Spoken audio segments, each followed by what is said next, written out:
ఆంధ్రప్రదేశ్ రాష్ట్ర వ్యాప్తంగా ఉన్న లక్షలాది మంది ప్రభుత్వ ఉద్యోగులకు మరియు పెన్షనర్లకు సంబంధించి అత్యంత ముఖ్యమైన సమాచారం అండి.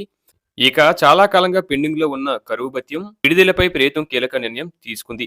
ఈ చారిత్రాత్మక నిర్ణయంతో ఉద్యోగ వర్గాల్లో ఒక్కసారిగా పండగ వాతావరణం నెలకొంది. ఇక రాష్ట్ర ముఖ్యమంత్రి నారా చంద్రబాబు నాయుడు గారి అధ్యక్షతన జరిగిన తాజా మంత్రివర్గ సమావేశంలో ఉద్యోగుల పక్షాన నిలబడి ప్రభుత్వం సాహసోపేతమైన నిర్ణయాలు తీసుకుంది. ముఖ్యంగా ఆర్థిక ఇబ్బందులు ఉన్నప్పటికీ ఉద్యోగుల సంక్షేమమే పరమావధిగా ప్రభుత్వం భావించినట్లు తెలుస్తుంది. ఉద్యోగులు గత కొన్నాళ్లుగా తమ పెండింగ్ డిఏల కోసం ఎదురు చూస్తూ మానసిక ఆవేదనకు గురవుతున్నారని గుర్తించిన ముఖ్యమంత్రి గారు వారికి ఆర్థిక ఊరట కల్పించాలని ఆదేశించారు. ఆర్థిక శాఖ కూడా ఈ ప్రతిపాదనలకు గ్రీన్ సిగ్నల్ ఇవ్వడంతో డిఏల విడుదల మార్గం సుగమమైంది. సమాచారం ప్రకారం పెండింగ్‌లో ఉన్న మొత్తం 3 డిఏలలో కనీసం 2 డిఏలను ఒకేసారి విడుదల చేసేందుకు ప్రభుత్వం మొగ్గు చూపింది. ఇది ఉద్యోగ కుటుంబాల్లో వెలుగులు నింపే గొప్ప వార్తని చెప్పవచ్చు. ఈ పెరిగిన డిఏలను మహాశివరాత్రి పండుగ సందర్భంగా ఉద్యోగుల చేతికి అందించాలని, తద్వారా పండుగను వారు సంతోషంగా జరుపుకోవాలని ప్రభుత్వం యోచిస్తున్నట్లు సమాచారం. ఈ కేబినెట్ భేటీలో కేవలం ఉద్యోగులకే కాకుండా రాష్ట్ర అభివృద్ధిపై కూడా సంచలన నిర్ణయాలు తీసుకున్నారు. ముఖ్యంగా రాష్ట్ర రాజధాని అమరావతి నిర్మాణ పనులకు సంబంధించి ప్రభుత్వం వేగం పెంచింది. అలాగే ప్రపంచ బ్యాంకు మరియు ఏసియా అభివృద్ధి బ్యాంకు నుండి అందే నిధులతో రాజధాని నిర్మాణ పనులను యుద్ధ ప్రతిపాదకన పూర్తి చేసే ప్యాకేజీకి మంత్రివర్గం ఏకగ్రీవంగా ఆమోదం తెలిపింది.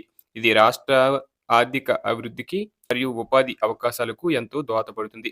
మౌలిక సదుపాయాల కల్పనలో భాగంగా మంగళగిరి మరియు తాడేపల్లి మున్సిపల్ పరిధిలో అండర్ గ్రౌండ్ డ్రైనేజీ పనులకు మరియు ఎన్టీపీ పనులకు లైన్ క్లియర్ అయింది. అలాగే అత్యధిక నగరం తిరుపతికి సంబంధించి తోడా పరిధిలో స్టాఫ్ డ్యూటీ మినహాయింపులకు కేబినెట్ అంగీకరించడం ద్వారా అక్కడి స్థానికులకు పెద్ద వెసులుబాటు కలిగింది.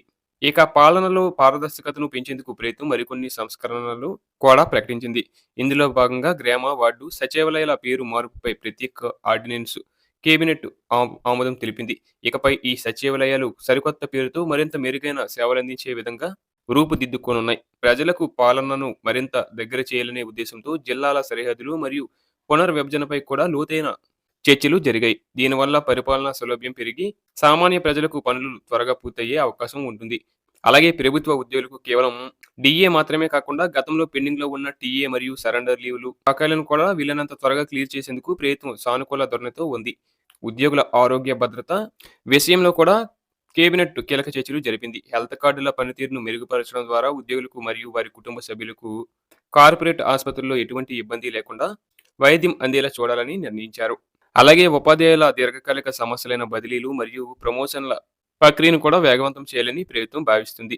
ఇవన్నీ కలిపి చూస్తే రాష్ట్ర సర్వీసులో ఉన్న లక్షలాది మందికి ఈ నిర్ణయాలు ఒక పెద్ద ఊరటని చెప్పవచ్చు.